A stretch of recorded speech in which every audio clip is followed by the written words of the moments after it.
kabayan, welcome sa aking channel. Ako nga pala si Wildy, isang Filipino butcher galing sa Golden Horizon Agency.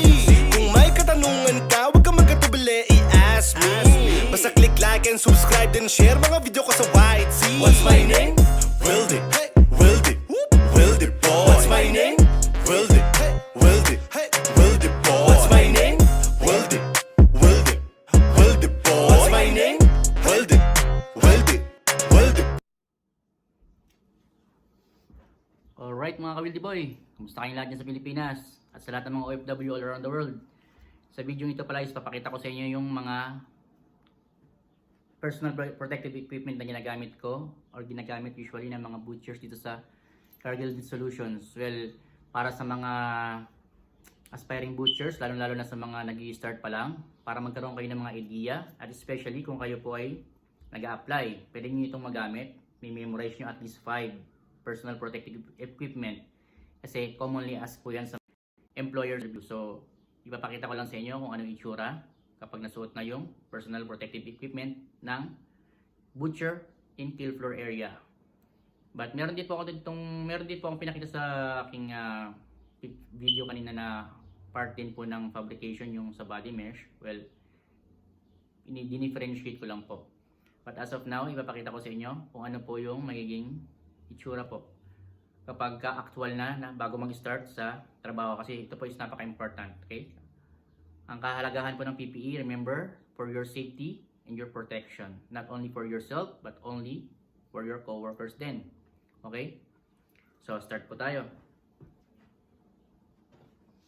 Alright, syempre ito, bota. Kagandahan ng bota dito is napakatibay mga ka-Wildy Boy. Yung bota dito is hindi katulad talaga sa Pilipinas, napaka-durable ng bota dito. And then, yung mesh apron with rubber apron with body mesh. Ito sa Kiltor ginagamit. Iba ang sa fabrication. Ang sa kanila metal mesh apron hanggang dito. Kasi yung kumbaga ang use nun talaga is protektahan yung dito nila kasi usually tabi-tabi sila. Hindi siya katulad sa amin na hindi nagka-dikit. So ayan, ito. Meron din kung minsan gumagamit din kami ng mga plastic kasi lalo sa area ko yung madugo, talsikan. This is the absolute best phone holder for your car. Your phone clips right into it and it attaches to your rear view mirror. So if you have a rear view mirror, this is for you. You don't have to talsikan. And now, sunod po is wizard gloves. Okay? Alam niyo po ba ang kahalagahan dito sa trabaho?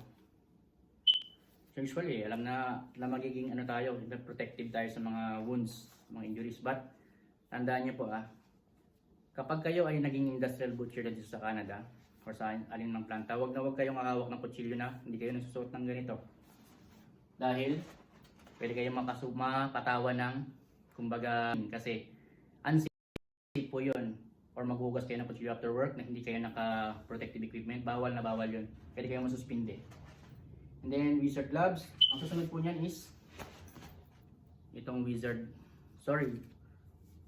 gloves and then mesh gloves, alito na ako. Okay, right-handed magsisimula.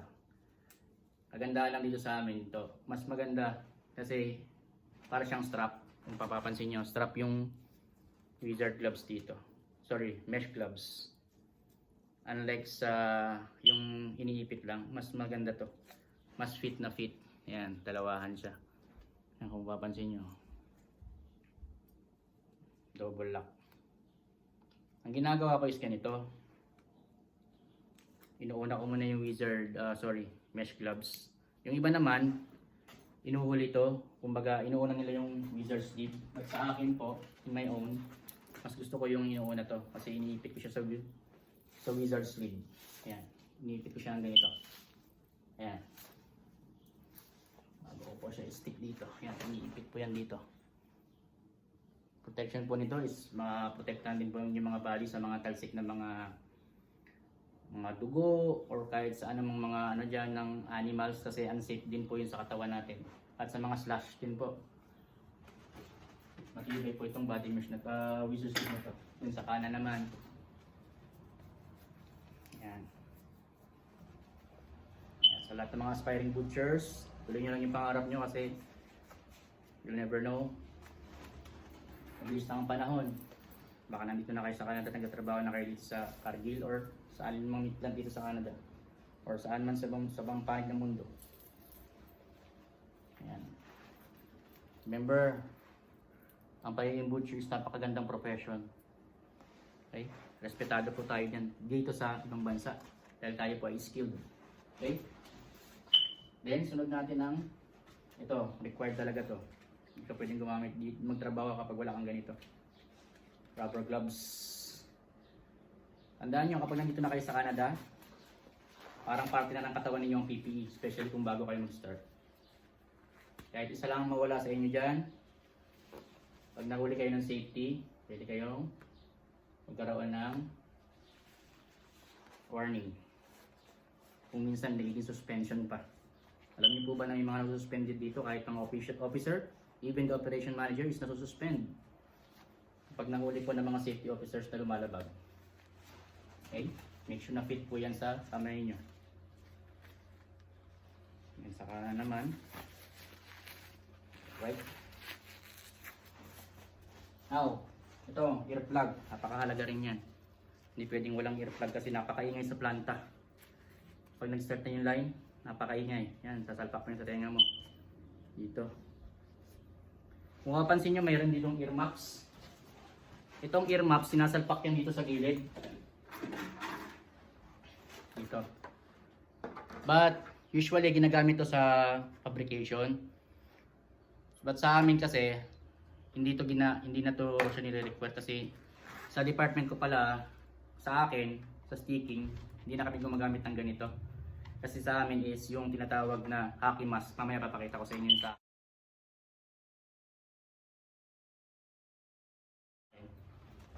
alright? And then hindi po kayo pwedeng magtrabaho ng walang hairnet. Ang reason po niyan is food safety. Tandaan niyo po yan. Meron din po tinatawag na beard net. Dito kapag may mga balbas po, especially sa mga ibang lahi po na may mga balbas. Hindi niyo po pwedeng i-expose yan kasi nga, lalo sa publication, naka-expose yung mga karne nagkakat. Bawal po yun. Pwede rin po kayo magsuot ng bandana kung sakasakali. Yan, ganyan. And then, next na po is hard hat. Kung mapansin nyo, nung wala pang pandemic, wala pong ganito. Nagsuot po kami ng goggles. Well, unfortunately, wala po akong goggles. But pinakita ko po sa video kanina na meron pong dapat goggles kasama po sa PPE. But sa work po is ganito.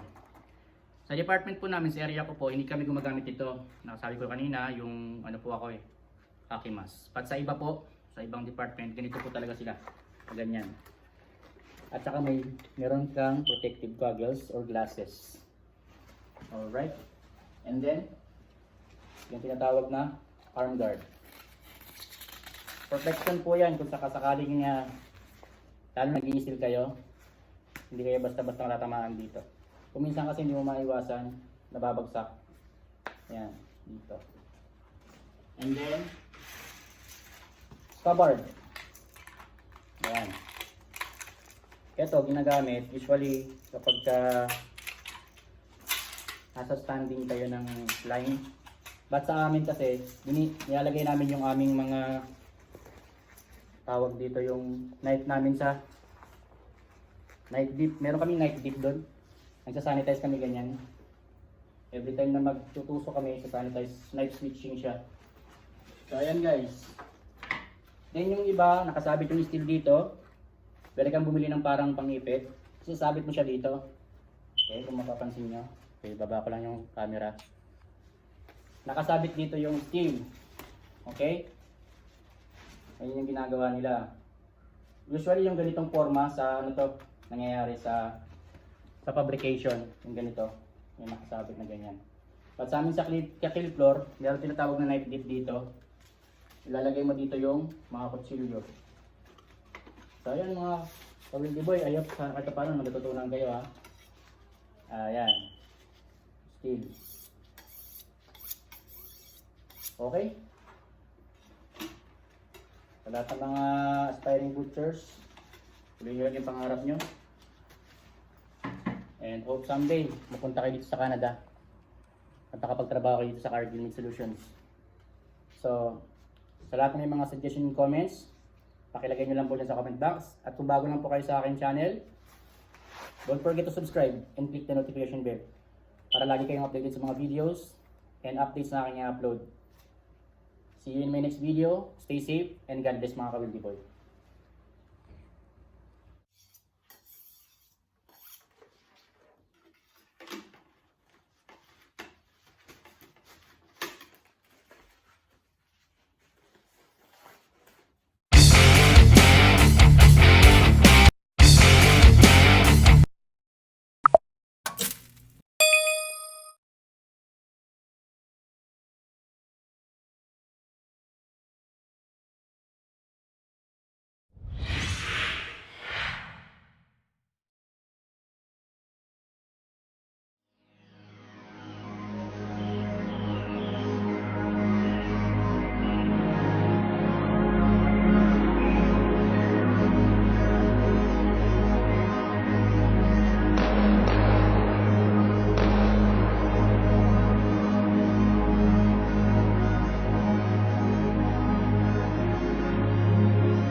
Every day we turn on the TV and there's more bad news.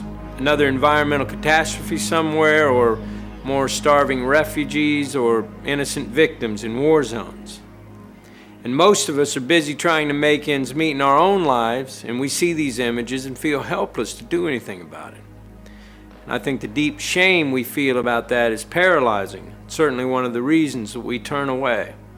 The object of this documentary is to look at the flaws in our systems that allow these things to happen and the mechanisms that actually work against us, and to show you a very simple but powerful way that we can actually change the world we live in. The material for this film is taken from facts available to the public and from interviews with some of today's leading thinkers.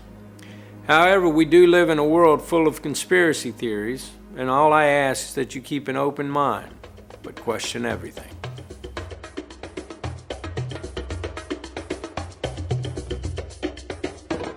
Because people have got to know whether or not their president's a crook. Well, I'm not a crook. I did not have sexual relations with that woman. Indeed, I did have a relationship with Miss Lewinsky. I think that gay marriage